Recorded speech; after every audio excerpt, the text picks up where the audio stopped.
More than 1,500 people have died in Indonesia's earthquake and tsunami. And today, Sky News was told around 1,000 more are still missing. Just under a week after the disaster, international rescue teams have now arrived. But the time people could still survive under the rubble is measurable now in hours rather than days. Our correspondent Mark Stone reports on the day more help arrived and hopes for survival still lingering. The skies above Palu are at last busy. The sound of international aid and recovery teams arriving. And now on the ground where they're needed most. At the beachfront Mercure Hotel, 40 people are still unaccounted for. And for the past 5 days, the local rescuers had no support. Detecting air. Now the French are here with specialist equipment, scanners and cameras. The rescuers agree to carry ours inside for a glimpse of what they're up against. 8. Yeah, eight. Yes. 8. 8 meters. Here. Their scanner can detect life under the rubble. The earlier it's used, clearly the more chances of success. Here.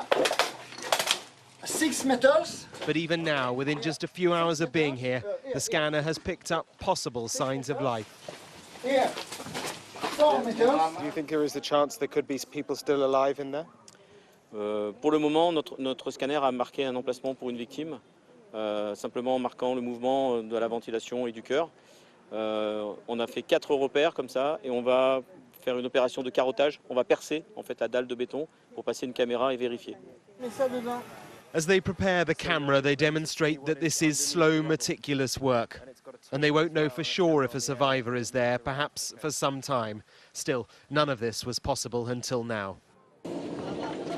A few miles away at the airport, the frail are wheelchaired onto planes as supplies are offloaded.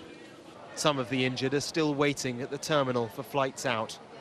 But now, in greater quantities than any day before, the aid is arriving.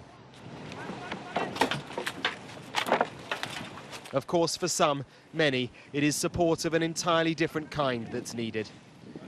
We met Eddie on the top of the rubble that was once his home. He'd approached us to share his loss, it seemed. Not for his house, but for his mother, father, brother and sister.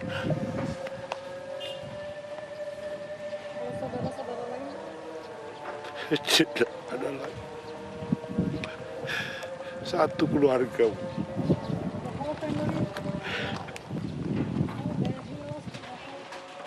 A little later, the army arrive. There is a short dig.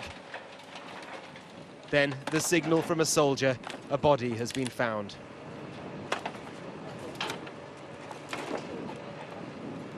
Eddie is watching.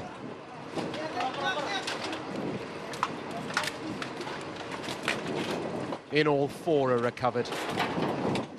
But after 5 days, immediate identification is hard. Something to be done away from here. He won't find out yet if it's his family. Mark Stone, Sky News in Palu, Indonesia. Well, so far, 29 countries have offered their help to the people of Palu, nearly a week on from the earthquake and tsunami.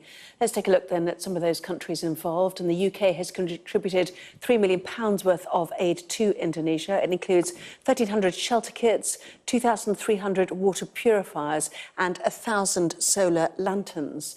Australia has sent more than £2.7 million in aid, including healthcare support, doctors too, to help set up a field hospital, while New Zealand is offering a similar sum to provide emergency supplies such as generators and water.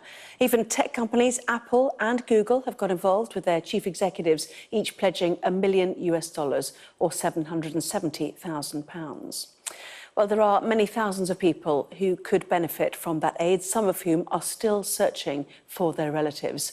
Sky's Siobhan Robbins reports now on one family waiting to bury a loved one. This is what Indonesia's recovery operation looks like up close. This team has been sent in to retrieve a body. A young mother is trapped beneath the rubble in Palu. Her family is watching anxiously. After 6 days of waiting, they want to bring her home. Ya, saya ingin lihat tipenya jasadnya supaya mau dikuburkan lewat Orang di situ.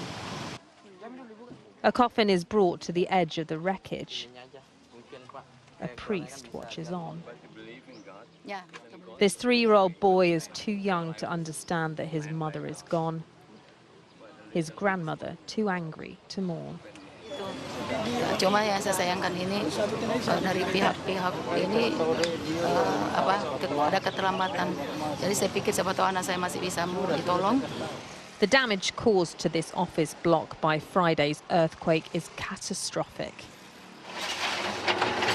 The second and third floor crashed down, crushing the people below. There was no time to escape. Untuk kondisi seperti ini, kemampuan seseorang itu akan hidup itu kurang lebih 20%. Ngerti Pak ya? The team pulls a phone from the wreckage. This brother's heart is breaking. It's a familiar scene across Palu, where the bodies have been piling up. The deadline for finding people alive under the rubble is fast approaching. Officials say by Friday, the chance of survival will have dropped to almost zero. After hours of digging, this recovery is over. It's time for a young mother to go home.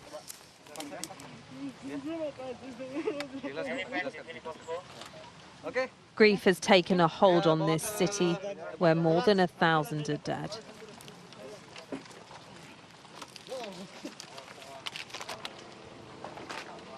And many more families will have to make this journey as more of the missing are found. Siobhan Robbins, Sky News, Palu, Indonesia.